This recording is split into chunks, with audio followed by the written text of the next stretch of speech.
Hello, snowboarders of the internet. I'm your host, Avran LeFeber, and in this video, we're going to be reviewing the Kemper Flight Night series. That's right, no retro graphic, it's just all blacked out.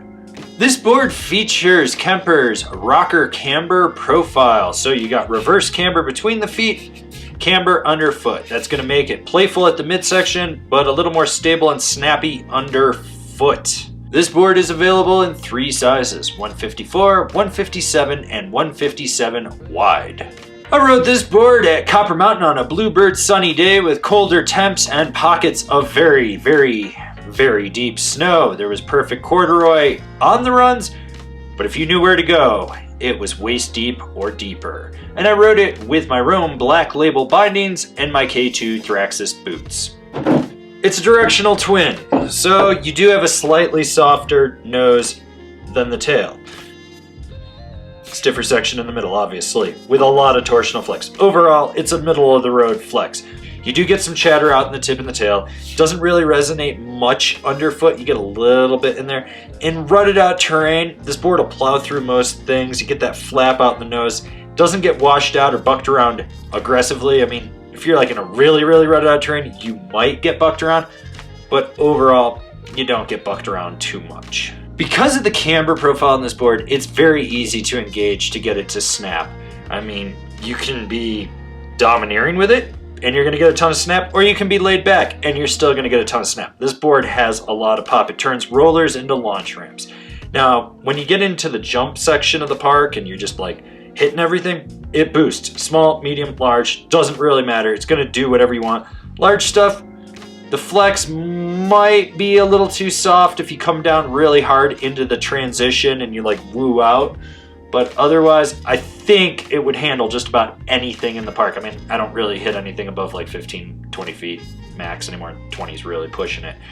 But I will say this, riding in POW and popping with this thing was a fucking blast. The sweet spot in the nose is obviously a little bit bigger than the sweet spot in the tail, so you got this platform to really push into when you're buttering on the nose.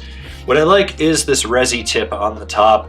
It's just kind of fun when you push into snow. It swivels and sizzles a little different. Same thing with this chopped out tail as well.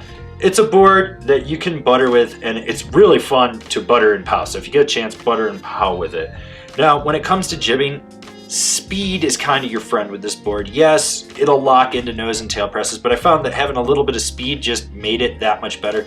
And when you get sideways, even though it's got that reverse camber between the feet, it still hugs the feature. It just really bends right around it. Whereas typically sometimes with that reverse into camber, you end up being more over your back foot or your front foot. This one, it's fine between the feet. It still hugs and locks in. This board's really fun to carve with because you got that center reverse camber, which really changes the dynamic of how you can engage this board. So when you really push in off the back foot, it just aggressively flexes from the center, and suddenly your carves can just really loop through a turn. It's a board that's quick and nimble where it counts, and it's solid on edge. It's very solid on edge. It just locks right in. You just feel secure when you're carving with this board. Short, tight, quick carves, long, hard, drawn out carves, Euro carves, everything in between. You never really have to worry about it with this deck. Who's this board for? The throwback all-mountain freestyle rider that wants a throwback shape and a throwback name under their foot. Well, I really like the shape on this thing, especially when you get into POW. It really funnels it out at the tip, and then you can get up on this tail and really just pop with it. It's a good, fun, unique shape to it. Side note, I may have killed a skier on this exact snowboard. There's like 10 tracks down this wide open POW field, and the guy was halfway down just standing there. So I ollied off the cornice, 3 big turns, pointed it right at him, threw up a huge spray. He double ejected from his skis and then tomahawked.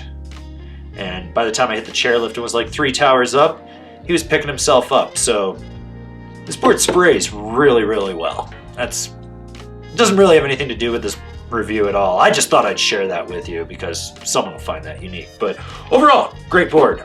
Really enjoyed the shape on this thing. Comparable boards: the Dinosaurs Will Die, Never Not, the GNU Anti-Gravity, the Battalion Thunder. This has been my review of the Kemper Flight Night series. Do you agree? Do you disagree? Do you own one? Are you going to buy one? Leave me a comment down below. Let's have a conversation about this snowboard.